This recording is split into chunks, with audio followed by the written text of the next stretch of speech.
Alright, esikwenzayo manje question 3. So before size siyofunda umbuzo uyazi ukuthi siqala nestatement siye kwi-diagram and then we must uqala sophendula umbuzo.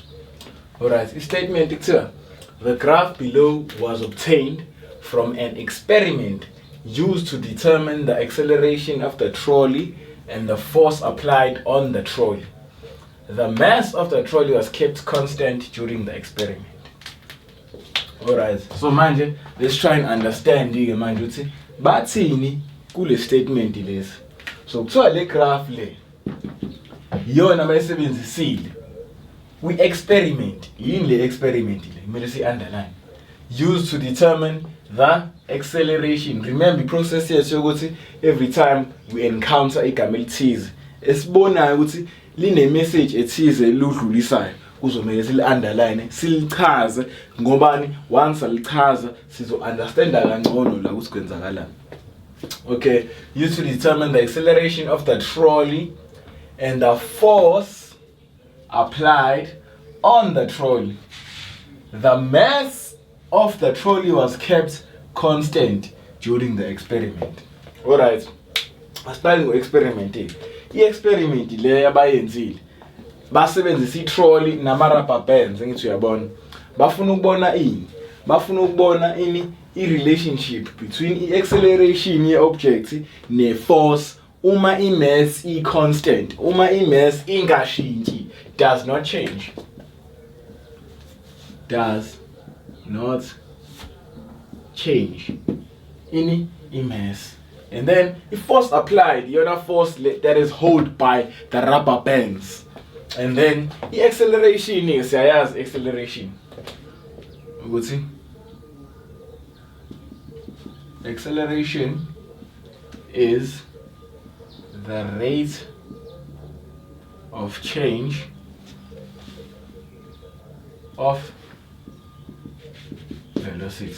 Okusho ukuthi lezi number lezi la ama units of acceleration on the y-axis basitshelani ukuthi for example if ngithi acceleration mhlambe 0 point mhlambe u8 la if u8 meters per second squared, that means the acceleration of the trolley is 8 meters per second squared. But iqonda ukuthini lo nto? Iqonda ukuthi the velocity of the trolley is increasing by 8 meters per second Ilo nto esuke iqondile lezi number engala. And then these are the force on the rubber bands. Uyabona? The more they add the rubber bands contains akalayo. Whereas the force quota is measured in newtons. Alright. And then we have the x-axis on the graph here and we have the y-axis. And we also have any straight line as the graph. That is chelani njoba is straight line. Is chela in direct proportion. Is chela in direct proportion. Now chela ngathi uma inversely proportionally izosuka la iye kanje. But uma direct izonyuka straight. Okay. And then ngathi mina kwi x-axis kuya i-independent variable and then kwi y-axis kungena ini i-dependent variable. So njengoba wena you are here to understand ukuthi ama questions akanje siwaphendula kanjani. Yini ekumele siyinake? Look at i-graph yethu. As you can see, it does not start at 0. Iqala partner indawo 0 no 1 roughly 0.5. Yabo. Iqala lapho and then it just keeps on increasing as if force increase in acceleration also increases. Why? Yini esitshela lonto Newton's second law. Isitshela ukuthini Newton's second law? Ukuthi le force le directly proportional to the acceleration. Uma isho njalo Newton's law, uma usudweba i-graph as long as the mass is kept constant, ini izoba straight leyo graph. Njengoba uyibona unikeziwe i-straight. So iyahambiselana ne-Newton's second law. Remember ama-Newton's laws imithetho ebalulekile ngale ndlela kwi-physics ekumele siyilandele, ekumele siyiprove futhi on every experiment. Njengoba ubona le experiment abayenzile isinikeze i-straight line ngedatha yabo. Uma isinikeze i-straight line it proves vele ukuthi ini i-acceleration le yayo le trolley le and the force is directly proportional. Okusho ukuthi when the force increases as udlula from u0 uyanyuka ngo x-axis uphuma ko 5 6 7 kwenzakalani ke on the y-axis? The values on the y-axis also increase. Why? Directly proportional. So wena ke into okumele uyinake la usuyazi ukuthi i-mass is kept constant. Why? Uma ingekho phela constant, this data will be affected. Angithi ngobani? I-mass is inversely proportional to acceleration. Okusho ukuthi mawulebele uyishintsha i-mass uzobe ushintsha i-acceleration, kanti ufuna ukubhekani wena? Ufuna ukubheka i-acceleration ne-force kuphela. Okusho ukuthi i-mass ukuze ingakuphazamisi, leyo mass yakho mawukuthi mhlawumbe i2 kg or 1 kg ayihlale injalo throughout the experiment. Even when you are repeating the experiment uphinde usebenzise i-mass efanayo. Why? Izo affect i-data yakho, and then you would think ukuthi acceleration and force izoba inversely proportional. Kulula ukuyibona, iqhamuka iqala phezulu yona iyehla and then iba i-curve. Once wabona i-curve, it can never be directly proportional ngoba iside elilodwa lizobe linyuka elinye libe lehla. As you can see la, uma ngithatha lama marker nje lawa kanje, uma ngisuka nje la ekhona ama graph leli time liya le, kwenzakalani kwi-graph? Y nawo uyanyuka as u-x enyuka, yabo?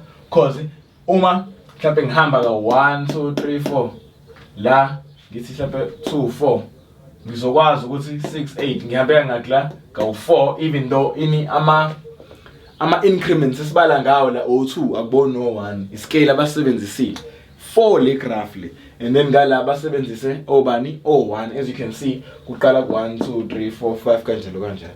So uma ngisuka la mhlambe nala ngizokwazi ukuhlangana at some point, as you can see, yabo, efanayo. But uma ngithatha lo 4 lo nalo 4 lo kuzokwenza njani? Ngeke baze bahlangane endaweni eyodwa. Why? It is because the scales used is not the same. And number 2, ayiqali ku0. Uyabo? That's a very important factor kumele sinake. Ayiqali ku0. Kusho ukuthini lokho manje ayiqali ku0? Kusho ukuthi already while it started it had an initial force of 0.5. Uyabo? Already ibisikhona. Njengokuthi i-object mawuzodweba i-free body diagram kuthiwa nje le object iyawa, already khona lapho khona i-gravity. Ngishothi uyanyuka, already khona kukhona i-gravity. Ngisho thi ihleli phezu kwetafula, already khona i-gravity. So nala already iqala experiment it had an initial force of 0.5 newton. Since sazi ngani 0.5 it is between 0 and 1, ukusho ukuthi lapho kuzoba 0.5. So manje let us try sambe siyophendula question 3.1. Oh, before I forget, i-gradient of this graphic nikani. Remember ukuthi m is equals to y, the change in y all over the change in x. Angithi i-gradient le angithi y wethu yini? I-acceleration. Uyabo? Y wethu i-acceleration. I-acceleration, the change in acceleration divided by any the change in the force. Uyabo? Ukhumbuleke yini le i-gradient le ka maths bawu represent as m. Ukhumbule ukuthi f net is equals to m a. Uma sidivide ngo a ndawo zombili siyazi ukuthi i-mass ilingana nani ne-force divided by i-acceleration. Uyabo? Kodwa la sinani sine-acceleration divided by force. So kusho ukuthi kuyi-inverse in this case. Uyabo? Okusho ukuthi answer yakho uma uyithola as i-force as acceleration divided by force mhlawumbe uthola u2, okusho ukuthi i-answer u1 over 2. Uzoyiflipa nje kanjalo. Asambe ngisophendula question 3.1. Alright. Now in question 3.1, as you know, most of the time bakubuza something. Once bakubuza i-law ethize, most likely uzoyisebenzisa lo law. Most likely. But sobona ngembuzo mayiqhubeka. Just take Newton's second law of motion. Siyasa ichaza nje kancane la kasi sikhuluma ngale graph Newton's second law. Kodwa ke, in Newton's second law, it states that when a net force acts on an object, kwezinye indawo mhlawumbe bazothi when a net force or resultant net force acts on an object, the object will accelerate in the direction of the force at an acceleration that is directly proportional to the force and inversely proportional to the mass. Iyona ini i-Newton's second law. Kubalekile na ukuthi uyazi, ukwazi ukuyisho, ukwazi ukuyibhala, ungayiboni. Ngoba uyabona nayo ngo-2020 iyabuzwa kwiphepha lo grade 11 ngoMarch, yabo. So kungenzeka na kuwena bayibuza and you have to be ready. Newton's law ikhuluma ngobudlelwane or the relationship between a force acting on an object and then my act on the object, it will cause it to accelerate, angithi? And then the acceleration yalo object injani when you compare it or when you look at the relationship between yona lo acceleration nale net force acts kule object. Siphinde futhi sibheke imass ukuthi yona ke injani kule acceleration. Is it directly proportional or inversely proportional? Asambe siyobhala. So u3.1 sizothini ke when when a resultant or net force acts on an object. So net force uma i-acts kwi object kuzokwenzeka lana. Sesaqala. The object will accelerate in the direction of the force at an acceleration that is directly proportional to the net force and inversely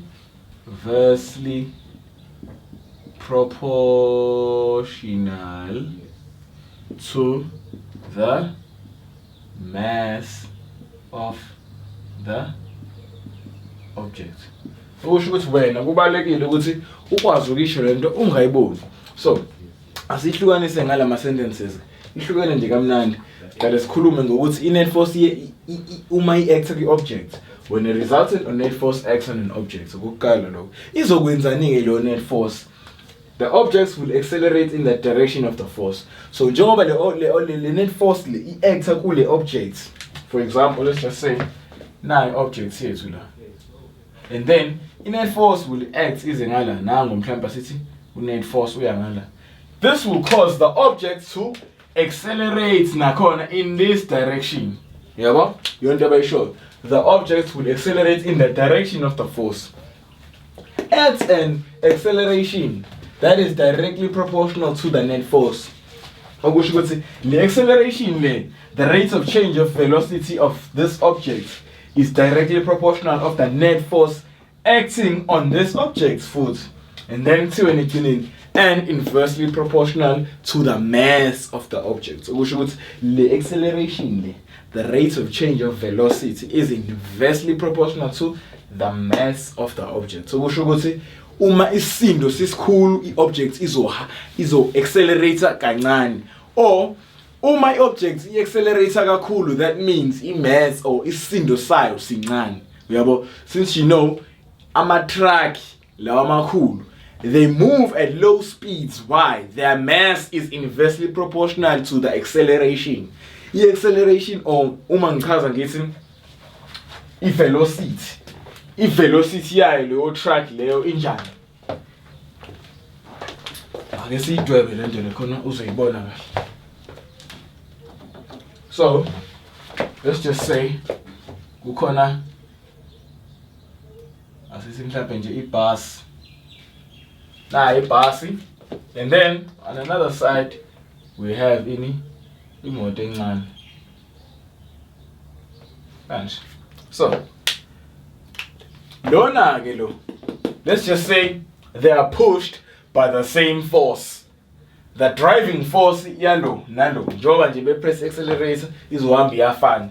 Lo will ngizothi mhlawumbe ispeed sakhe sizonyuka with speed esincane every second. For example, mhlambe izothi 2, ithi 3. Yabo lapha ingeke ngo 1. mhlambe masithi 5 mase inyuka ngo2 masithi 8 inyuke ngo3 yabo inyuka kanjalo mhlambe kodwa imoto mhlambe ivele ithena 5 15 45 90 ba yabo. Why? The rate of change of velocity is higher on a smaller car than on a larger car. Why? Mass is inversely proportional to the acceleration. The greater the mass, the lower the acceleration. The smaller the mass, the greater the acceleration. You understand? In Newton's second law, under the formula is F net is equals to ma. You know formula and level in Newton's second law. So every time we describe or define or state Newton's second law, we state or we define a single mbuzo landelana. Alright, what is the acceleration of the trolley when 2 rubber bands are used? Alright, what is the acceleration of the trolley when 2 rubber bands are used? Yabo? The acceleration yubani uma ama rubber bands abawasebenzisayo esemabili. Yabo bawutshela la the number of rubber bands. So bheka ukuthi u2 ukhonzene nobala ngakuwhy. Yabo? So uma ukuthi ke i-question paper awunayo, you always know ukuthi la ekhaya uyakwazi ukusenda i-message ku WhatsApp and request sikusendele ini i-question paper, and then uzokwazi ukuyibuka kahle efonini yakho or i-tablet or i-laptop. But ke if waloko kungasebenzi uyakwazi ukuthi sikusendele ku WhatsApp uhambe uyiprinter ukuze uzokwazi ukuthi uyibambele wena ngesandla sakho. Alright, so njengoba bethi ama rubber bands awu2 sifuna i-acceleration uma ama rubber bands awu2, it is 1 mark i-answer uyithola from the graph. Yabo? Now u2 uza la. Yobeza la uza kephi? Phakathi nendawo kwabani kwa2 no4. Phakathi nendawo kwa2 no4, not exactly futhi phakathi nendawo. Yabo? Imina oyilokhu nje kambi. Singinyuse straight. Iyadlulela kancane ku half yabo. Khumbuleke u half la kuba u3 yabo, ngoba phakathi nendawo ka2 no4 kukhona ba u3 yabo. So phakathi nendawo kwa3 nalo 4 kukhona bani u3.5, and that's how we get the answer yethu as 3.5 meters per second squared. Ukusibuza nje ukuthi uma ama rubber bands abasebenzisayo e2 i-acceleration izobe yuba, and then bese sifaka i-answer njengoba injalo. 1 mark ongahluphi ongadingile ukuthi uzucabange kakhulu, but then when I always remember ukuze uthole i-practice yokudefine izinto. Acceleration njalo bebekubuza uma uyibona, say out loud the rate of change of i-velocity. Ushintsho le-velocity over isikhathi okusho ukuthi sinyuka kangakanani ispeed ngesecond elilodwa noma sehla kangakanani ngesecond elilodwa. Phela iyona acceleration is ayitshela i-object ihamba ngespeed esingakanani, cha ikutshela loso speed ukuthi sishintsha kangakanani ngesecond elilodwa kuphela, either senyuka noma siyehla. So bafuna leyo number ukuthi ishintsha kangakanani i-velocity ngesecond elilodwa. Uma kule experiment sebesebenzisa ama elastic or ama rubber band awu2, sayisebenzisa ke igraph sanyuka straight saze sawuthinta igraph mase saya horizontal safika kulo y lo. Yabo? We once leyo ndawo leyo whereby they use ini 2 rubber bands sabona ukuthi kuzoba u3.5 sebenzisa unit yakhona meters per second squared. Bese ngumbuzo landela. Alright, so now umbuzo again on 1 mark. So why does the graph not start at the origin? Lento kade sisho la ukuthi mawubheka igraph ayiqali ku0 nje, iqala phakathi nendawo ka0 no1. Why? If you remember, you should have done experiment yayo lento classini. But if you haven't, you can watch it online futhi ikhona where bakhona abantu abakwaziyo ukuthi bayiveze online. But kunento esibiza nge-friction that affects i-data yethu la, and every time kuzomele ba-adjust the inclination of i-runaway. Mawukuthi awukazi uyibona into engikhuluma ngayo, ngikudwebele ukuthi so kukhona i-ramp la, and then kube khona ini la i-trolley, and then izobanjwa ngezinto la ezothuka nje, and then kuphume iy'ntambo ezohamba la ebazoyibiza nge-ticker tape, kube khona la i-ticker timer ngaphezulu. But ke le angle lena le ela utheta le ela le angle of inclination kuzomele balibele beyi-adjusta to compensate for i-friction ukuze i-diagram yethu mayiqala iqale ku-0. If they don't do that kuzokwenzakalani as i-trolley ihamba? I-graph yethu izobe isiqala kubani? Izobe isiqala enambeni ey'kanje, which is not 0. Why? Friction has not been compensated for.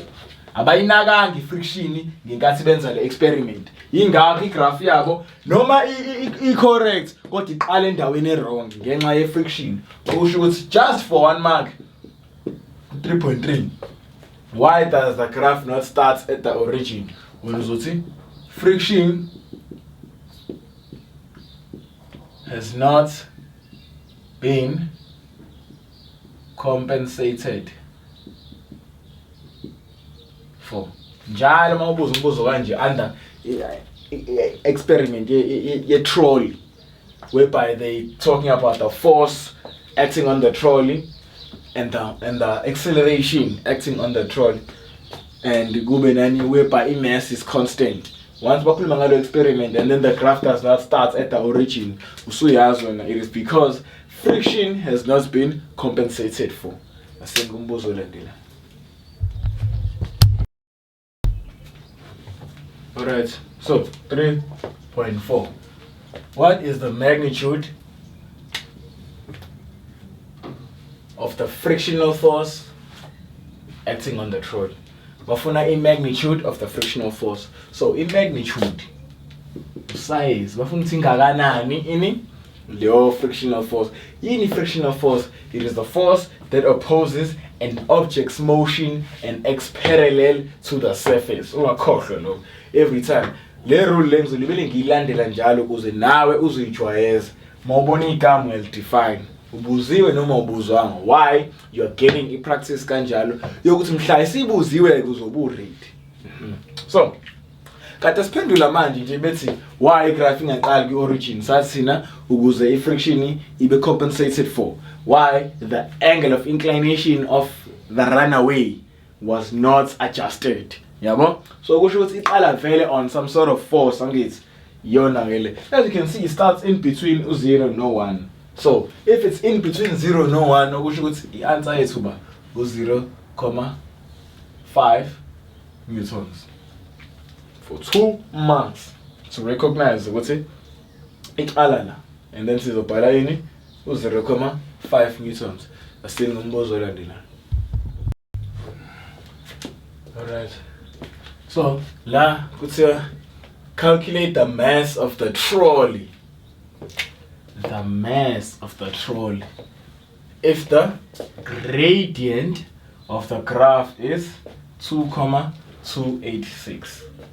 So sesiyazi ukuthi i-gradient yala, khumbuleke ukuthi i-gradient is equal to the change in y all over the change in x. Yabo? Okusho ukuthi in this case i-gradient yethu is a change in acceleration divided by the change in force. The change in the force. In there, i-gradient yethu le. But ke siyazi phela ukuthi mass is equal to the net force all over A.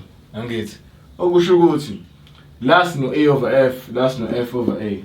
Okusho ukuthi 1 over M is equal to i-gradient of the graph. The opposite. Ifana njenge-reciprocal yakhona. Okay. Okusho ukuthi 1 over M is equal to bani 2,286. Lapho ke so cross multiply 2,286 mass is equal to 1, and then you divide by 2,286 ndawo zo2.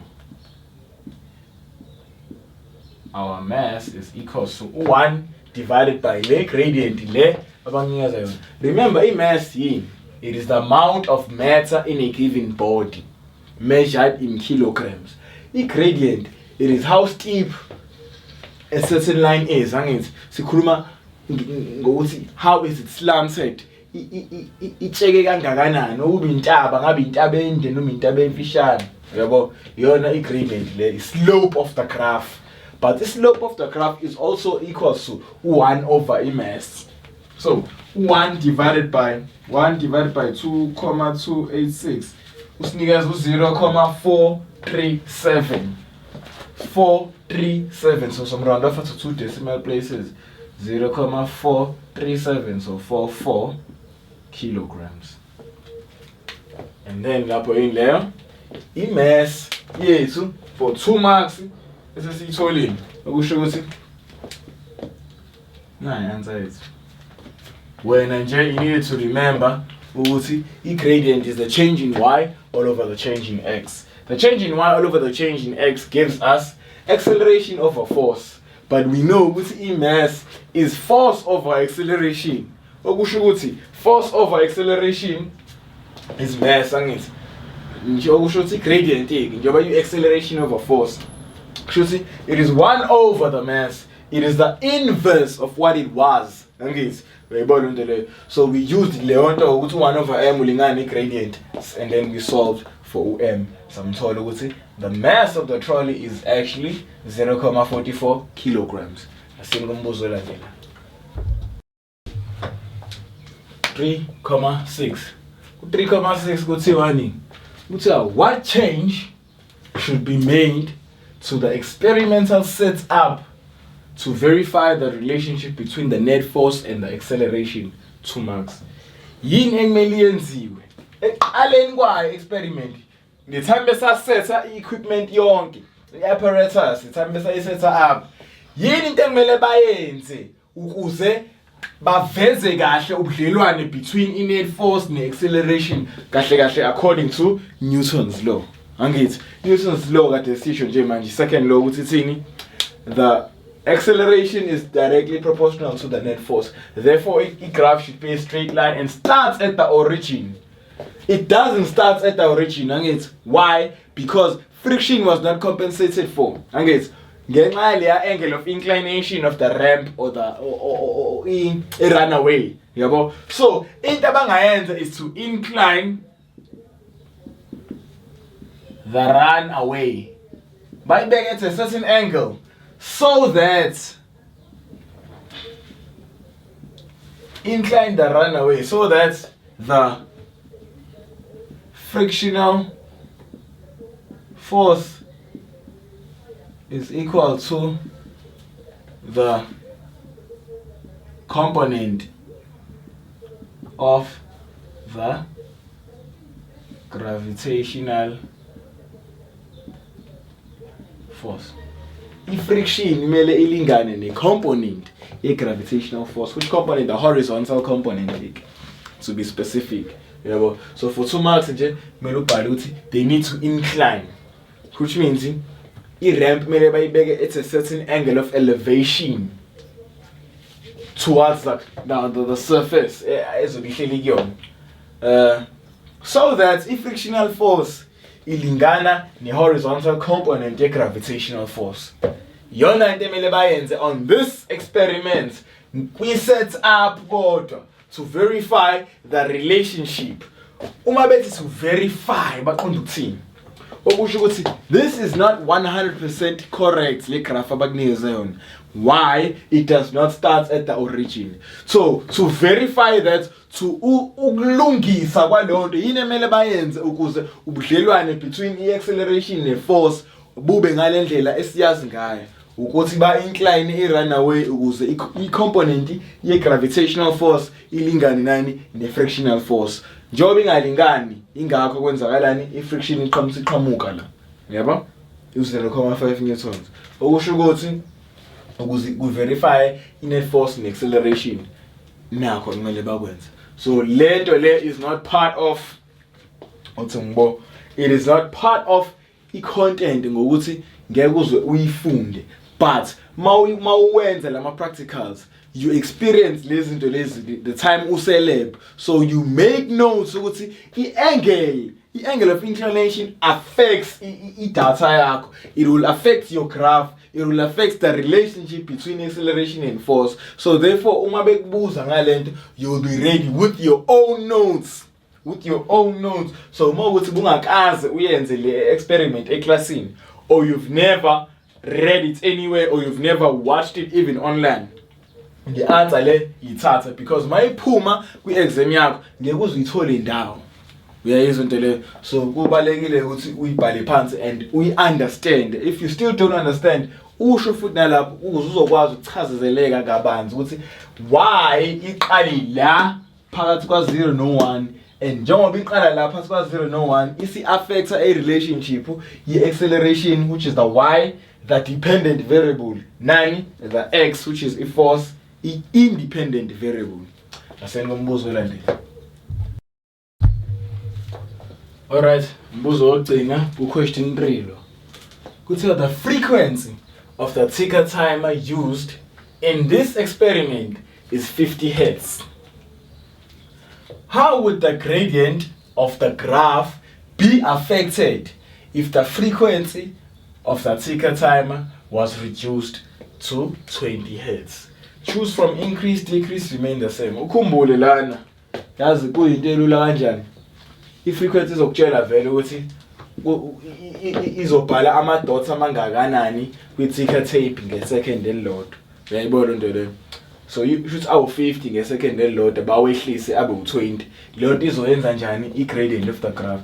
Remember, i-gradient of the graph is what we use to get i-mass, and i-mass was kept constant. Therefore, it does not change. Okusho ukuthi our answer will remain the same. Yabona nje ngento encane kanjani siyakwazi ukuthi sithole i-answer. Or you know ukuthi sibukake. So the frequency is 50 Hz angithi isetshenzisiwe. So now if it was reduced to 20 Hz, izokwenzakalani i-gradient? Remember, i-gradient we get it from the acceleration and from the force. There's nothing ehlangane ne-frequency phakathi that affects any i-gradient yethu. So it does not affect, frequency does not affect the gradient of this graph. Ayihluphi, ayehlisi, ayinyusi, yenza njani ishi injalo. So therefore, for 3.7 uzokhetha remains the same. 1 mark nje order. Okusho ukuthi it will remain the same. Why? Bakutshelile phela kwi-statement ekhathi iqala i-question ukuthi the mass was kept constant. Igama elithi constant lisitshela ukuthi into ayishintshi, ilebele injalo with any point in time. Okusho ukuthi mawukuthi mhlawumbe asithi the temperature today is constant at 25 degrees Celsius. Okusho ukuthi nje mhlawumbe siyavuka hawu mhlawumbe u6 ekseni u25 degrees temperature. Hawu ngo9 u25, ngo10 u25, ngo11 u25. That is what it means to be constant. Ngisho ngathiwa sekuba isikhathi yona lonto ayishintshe. So nala noma kuthiwa bayehlisa i-frequency, i-mass ayishintshi, ihlala injalo, it will never change in this experiment. So this is how we got who remains the same. Asame question 4.